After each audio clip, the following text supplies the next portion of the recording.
noite, queridos irmãos, queridas irmãs. Sejam e sintam-se sempre muito bem-vindos a essa nossa casa. Nós sempre ficamos muito felizes em receber todos vocês aqui, que é para isso que aqui estamos. E hoje também muito felizes, recebendo a nossa querida Cris Portela, que vai nos falar sobre o temor da morte. A gente casualmente está estudando o céu e o inferno, então a gente sempre comenta que falar sobre morte é uma coisa que ninguém quer, as pessoas querem fugir disso, mas é muito, muito importante, muito importante. Então vamos nos preparar para o que nossa irmã veio nos trazer hoje. Vamos acerenar nossos pensamentos, elevar nossos sentimentos e assim queremos dizer: queridos amigos de luz, querido irmão e mestre Jesus, luz e guia de nossas vidas. Muito obrigada por mais esse dia e essa oportunidade de estarmos aqui reunidos nessa casa que a todos nos recebe com tanto amor, sob a luz dessa doutrina que tanto nos esclarece, nos consola e nos conforta.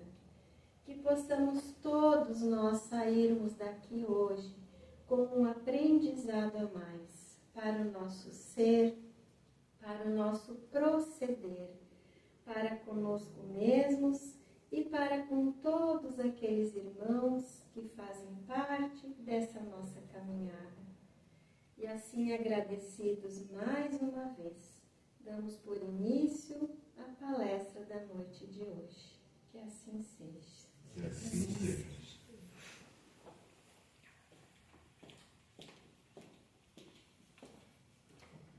Boa noite a todos.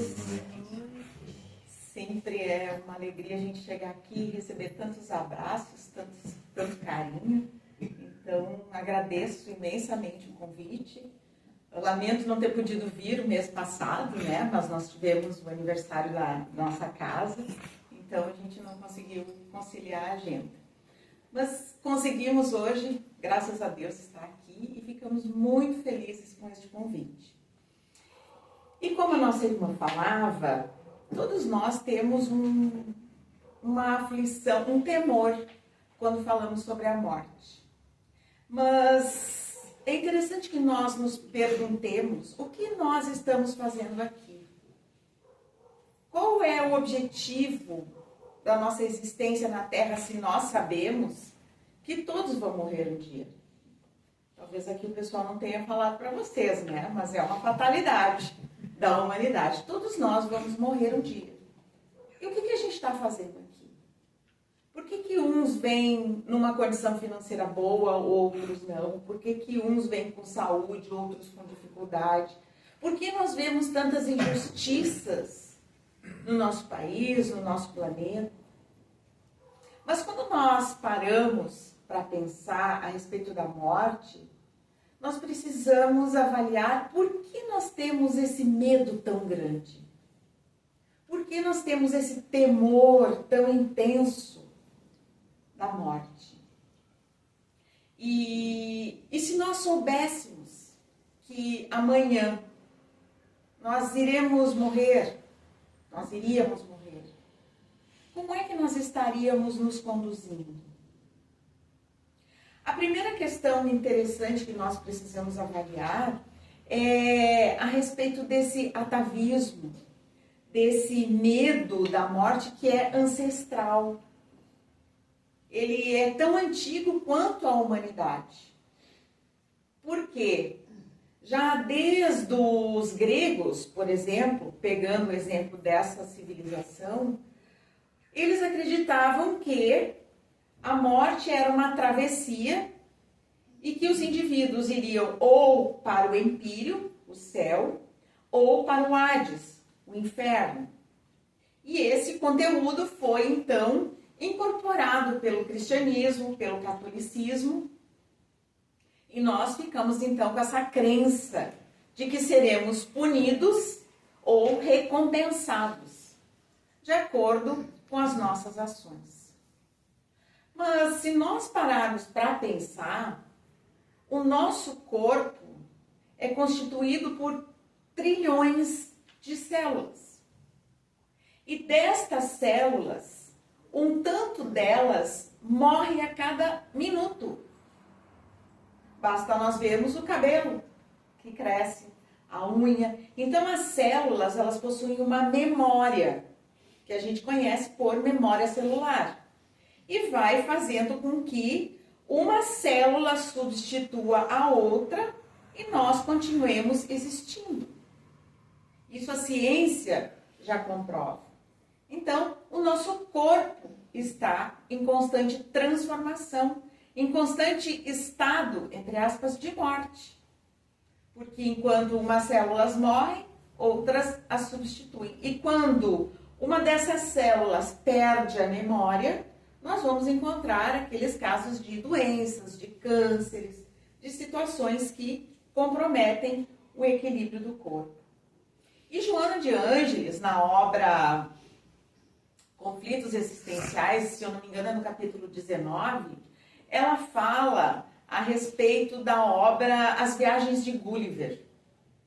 E ela relata, nessa obra, eu ainda não consegui ler, mas que Gulliver visita um país em que a cada 100 anos nasce uma geração de imortais. E ele então se interessa por aquilo e quer visitar aquelas pessoas. Só que uma pessoa imortal, ela não vai morrer nunca, mas o corpo vai se desgastar. Então estão lá uma série de indivíduos que não conseguem fazer mais nada. Estão com o corpo encarquilhado, não conseguem se movimentar, agir, precisam ser tratados, cuidados e não conseguem morrer. E quando a gente avalia isso, nós vamos perceber que, nossa, mas isso também não é bom. Então é interessante que a gente se renove nesse corpo, nessa situação.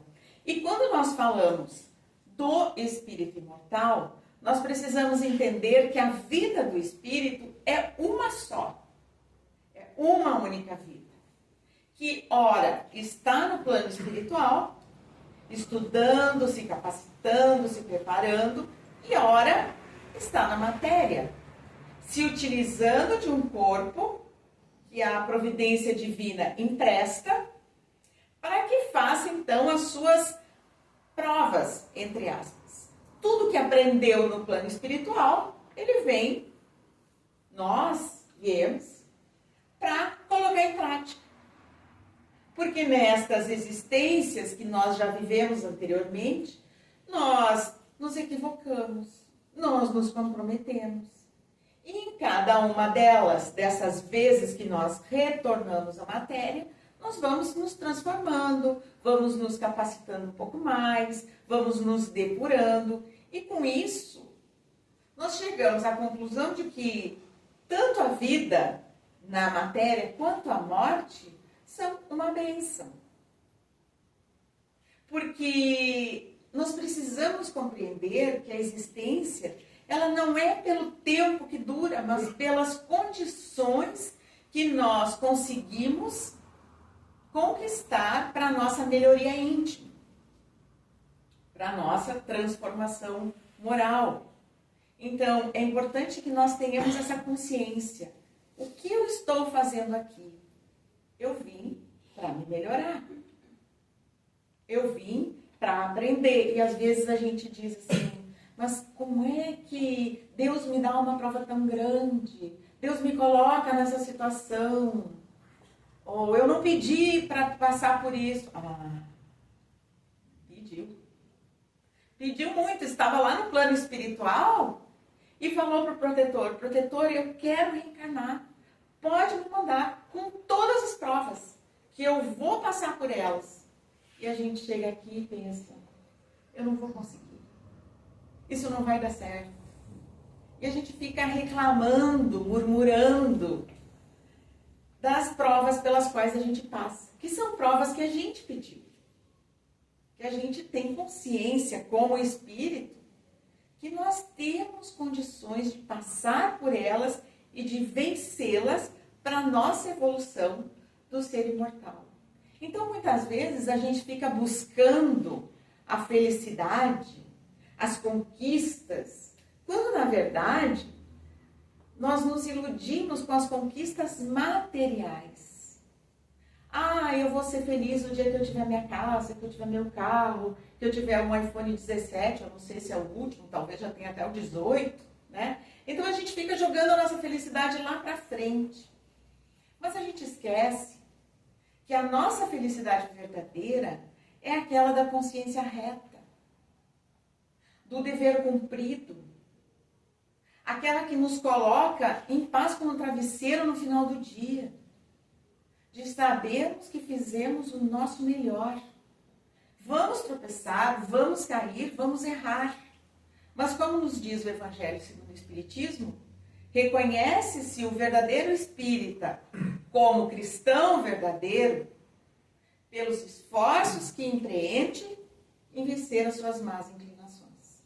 Então nós estamos aqui para aprender, para nos melhorar, para buscar a nossa transformação íntima, de vencer o orgulho, o egoísmo, a vaidade, as questões que muitas vezes nos prendem ao ciúme, à inveja. Só que para isso é preciso autoconhecimento. Eu preciso olhar para mim mesma e saber quais são as minhas dificuldades, quais são as minhas limitações.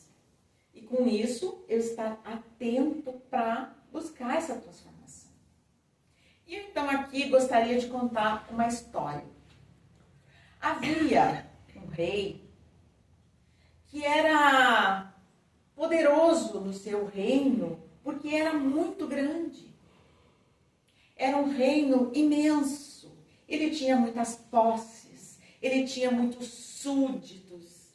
Ele era reconhecido entre os outros reinos pela sua grande capacidade, inteligência. E esse rei, ele possuía 4 esposas. A 4ª esposa, a mais jovem, a mais bela, ele tratava muito bem. Ele a cobria de joias, ele trazia os perfumes mais caros, ele dispensava todos os seus cuidados a ela, ele a apresentava aos outros reis como a sua esposa preciosa. A 3ª esposa, ele também tratava bem. Ele também a exibia para os outros reis. Mas ele tinha muito medo que os outros a tomassem dele. Ela também era tratada com joias, com perfumes, com sedas. E era muito sedutora. Era muito atraente. E isso fazia com que ele temesse muito perdê-la. A 2ª esposa, ele também tratava bem, tinha carinho por ela, mas ele não dispensava a ela tanto cuidado como as outras 2. Ela também era bela, ele também lhe dava presentes, mas não a procurava com tanta frequência como as outras. Mas, nos momentos em que tinha dificuldades, quando precisava de conselhos, ele a procurava. Nos momentos em que ele precisava tomar decisões difíceis, era a ela que ele recorria. E a 1ª esposa? Essa era relegada ao último lugar. Ele nunca procurava, não lhe dava atenção, não lhe dava presentes. Descuidava dela, esquecia às vezes até que ela existia. Mas ela, esta 1ª esposa, ela amava muito o seu marido. E ela nunca o abandonou. Então, quando nós fazemos uma analogia dessas 4 esposas, nós vamos perceber que a 4ª esposa, aquela que o rei melhor tratava, é o nosso corpo. Aquele que a gente cuida, que a gente trata bem, que a gente veste bem, que a gente perfuma, que a gente leva para passear. É o nosso corpo. A 3ª esposa são as nossas posses, os nossos bens, aquilo que a gente possui, o nosso orgulho. E as nossas posses, realmente, elas são muito sedutoras. Porque outras pessoas também querem ter. Às vezes não para tirar de nós, mas os outros também almejam. Então, essa 3ª esposa, ela tem uma importância ilusória, porque é aquilo que nós não iremos levar. A 2ª esposa, aquela que o rei procurava quando precisava de conselhos, era a família, que nem sempre nós valorizamos como precisa, mas que nos momentos de dificuldade, nós recorremos a ela. E a 1ª esposa? Aquela relegada, largada no canto, é a nossa alma. Aquela que muitas vezes nós nem lembramos que existe. Então, se nós formos avaliar, no momento da nossa partida, se nós chamarmos a 4ª esposa, que é o nosso corpo, o que ela nos dirá? Lamento muito, eu não posso ir contigo. Esse corpo é matéria, esse corpo fica. Então, eu não posso acompanhar.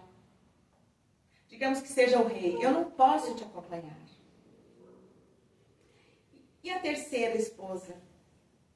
As posses. O que dirá essa 3ª esposa ao rei quando o rei partir? Eu também não posso te acompanhar, porque eu irei para outras mãos. E não é assim? Quando alguém falece, os seus bens, as suas posses, vai tudo para outras pessoas. Para os herdeiros, para a família, que muitas vezes vai ficar brigando. Então, não há como se levar junto. A 2ª esposa é a família, como eu disse. E a família, se tivesse que acompanhar o rei, diria: eu posso te acompanhar até o túmulo, mas eu não posso te seguir. São aqueles nossos amores que se vão. E como diz o Mário Sérgio Cortella, só morre aquele que é esquecido. Então, essa 2ª esposa, a nossa família, aqueles que partem, eles jamais vão ser esquecidos. Eles não morrem. Eles continuam a existir no nosso pensamento e no nosso coração. Porque, como dissemos no início, a vida não se acaba. Eles apenas partem de volta ao plano espiritual antes que nós. E nós teremos que ficar aguardando o momento do nosso retorno para o reencontro. E outro dia nós conversávamos lá no nosso grupo de estudo e uma das nossas alunas dizia assim: mas eu ainda tenho muito medo do que eu vou encontrar, o temor da morte. E eu disse a ela, e não que eu esteja totalmente preparada, porque eu vou sentir muita saudade das coisas daqui, mas eu fico pensando que se Deus me chamasse, eu encontraria os meus avós, o meu pai, de quem eu sinto muita saudade, o meu irmão, os meus tios, primos. Então eu encontraria muita gente querida. Acredito que seria uma festa o nosso reencontro. Então não é algo que me faz entrar em desespero. E é essa a questão da primeira esposa, a nossa alma, que nós precisamos buscar alimentar. E certamente, todos nós que estamos aqui hoje, estamos nos capacitando, buscando nos conhecer, nos melhorar, servir, auxiliar, viver a caridade, o bem, o perdão. E isso é alimentar a nossa alma. Isso é tratar bem aquela primeira esposa. Aquela que irá sim nos acompanhar na vida do Espírito. A nossa alma. E por mais que a morte se dê por um acidente ou por uma doença, nós precisamos estar constantemente preparados. Como falávamos antes, e se nós fôssemos chamados amanhã? E se nós recebêssemos um diagnóstico de uma doença que nos dissesse, olha, tu tem 1 mês de vida? Isso assusta um pouco? Mas quando a gente tem essa certeza, e não é eu acho, é eu sei, quando nós temos essa fé de que a vida não acaba na matéria, a morte não nos assusta mais. Nós não temos mais o que temer, porque todos os dias nós somos desafiados. Nós temos questões que podem interferir na nossa vida e ela pode se extinguir, se acabar. Mas se eu estou aqui consciente disso e procurando fazer o meu melhor, eu sei que eu vou crescer. Que as situações que Deus manda, elas não são um castigo.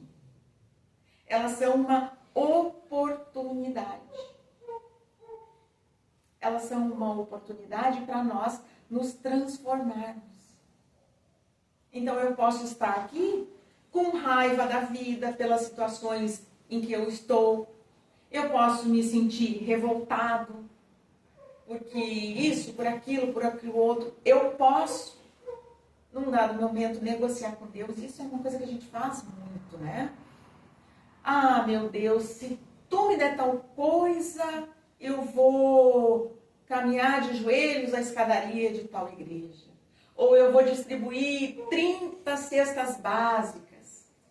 Só que Deus não é negociante. Ele não é comerciante. E quando a gente tenta fazer essa negociação, a gente esquece que o que Deus espera de nós é a nossa transformação íntima. Então, se num dado momento alguém me ofendeu, alguém me magoou, alguém me prejudicou, eu tenho que pegar essa situação, olhar para ela e dizer, para que isso está servindo na minha vida? Que aprendizado, que lição eu posso tirar disso? E assim, em cada pequena situação, eu vou me dando conta do que eu preciso fazer para me melhorar. E a série psicológica de Joana de Ângeles, assim como todas as obras da codificação e dos espíritos que nos trazem esses conteúdos, elas sempre nos trazem essas lições que nos fazem pensar sobre como nós podemos ser melhores. E às vezes a gente não se dá conta das pequenas situações em que nós prejudicamos o outro. com a maledicência, por exemplo. E hoje, com rede social, a gente sai reproduzindo e compartilhando e replicando coisas que muitas vezes não são verdadeiras. E nós podemos estar prejudicando a vida de alguém. Então, nós precisamos estar muito atentos. E alguém pode dizer assim, tá, Cris, mas então eu tenho que abrir mão de todas as questões da vida material? Não. Porque como nós dissemos no início, a vida material ela é necessária para o nosso aprimoramento, para a nossa evolução, para a nossa transformação, para o nosso aprendizado. Então, é necessário sim que a gente trabalhe, que a gente procure as nossas conquistas, desenvolva a nossa inteligência pelo estudo, pela capacitação. Então, eu outro dia ainda conversava com uma pessoa que me diz assim, eu vou começar a fazer outra faculdade. Ela já está lá com 60 e poucos anos e vai estudar ainda. Eu digo, olha que coisa bem bacana, porque o conhecimento que se dá pelo desenvolvimento da inteligência, ele é uma virtude do espírito, ele é um atributo do espírito, que é necessário ser trabalhado. E assim, com a inteligência, nós vamos desenvolvendo também as nossas questões morais, distinguindo o bem do mal, o certo do errado. E aí, na atualidade, nós vemos muitas coisas que são dadas como certas, mas que, na verdade, estão disfarçadas. Porque o certo é sempre o certo. E o errado é sempre o errado. Então, é necessário que eu avalie a questão moral. Como é que eu me sentiria se alguém fizesse isso para mim? Então, quando eu avalio essas questões na minha própria vida, eu já estou observando o que eu não posso fazer para o outro. A forma que eu tenho de me melhorar. E uma das nossas colegas outro dia falava do quanto, quando ela escuta alguém começar a falar mal dos outros, ela vira as costas e vai embora. Nem sempre a gente consegue fazer isso. Às vezes a gente espicha o ouvido para ouvir, né? O que estão falando. Qual é a questão do outro, a fraqueza do outro. Porque quando eu vejo que o outro tem mais fraquezas, é como se ele estivesse lá embaixo e eu aqui em cima. Então, nós precisamos interpretar essa oportunidade da vida como grandiosa e estarmos constantemente preparados para o momento em que nosso corpo físico aqui ficará e a nossa alma retorna para casa. Como se nós vivêssemos ou estivéssemos hoje longe de casa. A gente está longe, tem saudade daqueles que já voltaram para casa e a gente ainda está aqui. Então, com essa questão moral e com esse aprimoramento, nós vamos tendo essa fé fortalecida, sabendo que nós estamos neste corpo como nós estamos no inverno e no verão. No inverno, a gente usa roupa pesada, casaco, manta, gorro, né? Então, a gente, com essa vestimenta pesada do corpo físico, nós estamos na terra. E quando vem o verão, a gente vai se despojando, né? Do casaco, do blusão, da pantufa. E é esse trabalho que nós estamos fazendo quando nós buscamos alimentar a nossa alma, nos desvencilhar daquilo que nos prende a este inverno do corpo físico, para chegarmos logo mais no verão, já despojados das roupas pesadas, mas leves, porque demos o nosso melhor. Muitas vezes, como eu falava antes, nós vamos errar. E não é porque eu estou aqui na frente falando que eu não erro, muito antes pelo contrário. Erro, tropeço, me engano, muitas vezes. Mas o que importa é que a gente se dê conta. Ai, caramba, por que eu falei isso para aquela pessoa?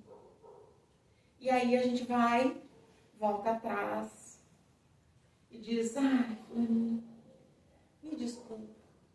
Normalmente a gente se justifica, né? Ah, foi por isso, eu estava atucanada, daí eu me atrapalhei, né? Mas quando a gente se dá conta e a gente traz isso no coração, a gente vai lá e diz, olha, eu errei. Eu não devia ter feito isso. Eu te magoei. Então, isso é um passo importante para que a gente vá se despojando dessas imperfeições que todos carregamos. E isso, segundo Joana de Ângeles, a benfeitora, é amadurecimento psicológico, que vai nos capacitando cada vez mais para estarmos em harmonia com as leis divinas, vivendo aquilo que Jesus nos ensinou, que é o amor e a caridade. E não há amor e caridade de mim para com o próximo se eu não tiver isso no meu íntimo. Então é preciso primeiro que eu trabalhe essas questões. Porque daí, quando eu estiver bem, eu estiver me capacitando, eu vou conseguir me colocar no lugar do outro. Eu vou perdoar porque eu sei que eu também preciso de perdão. Eu vou ser fraterno porque eu sei que eu também preciso de fraternidade.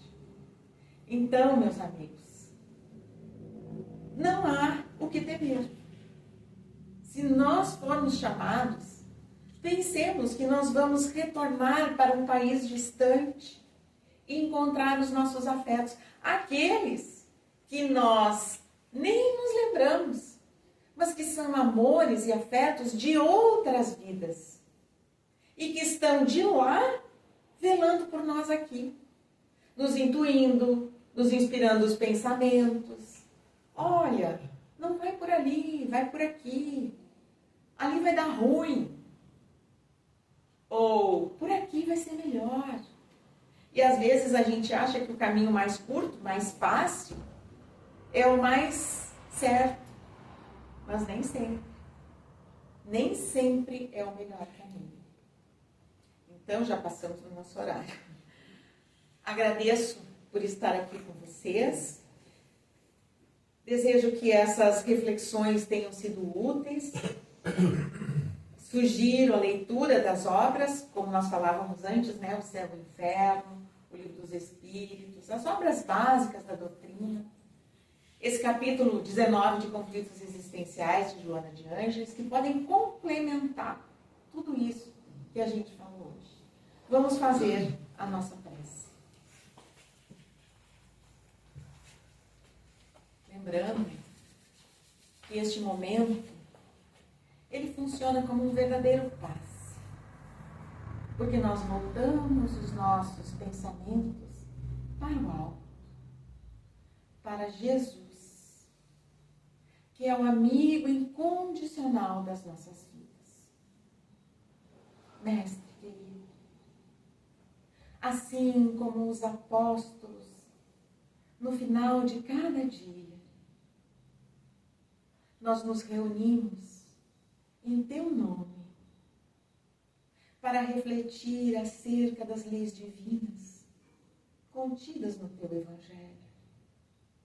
E te agradecemos infinitamente pela oportunidade da vida, pelas bênçãos de cada dia e pelo teu amor incondicional, que nos aguarda o despertamento da alma para buscarmos as tuas verdades e alcançarmos os teus passos. Perdoa-nos, Senhor, as vezes em que ainda nos equivocamos, em que nos deixamos arrastar pelas paixões tão arraigadas no nosso íntimo, mas auxilia-nos a vencermos as nossas fraquezas e imperfeições. E quando vacilarmos ou nos sentirmos enfraquecidos, que tu possas, Jesus, segurar as nossas mãos e nos ajudar a levantar para prosseguirmos na nossa jornada de espíritos imortais. Fica conosco, querido amigo. Envolve-nos no teu amor infinito e guarda-nos hoje e sempre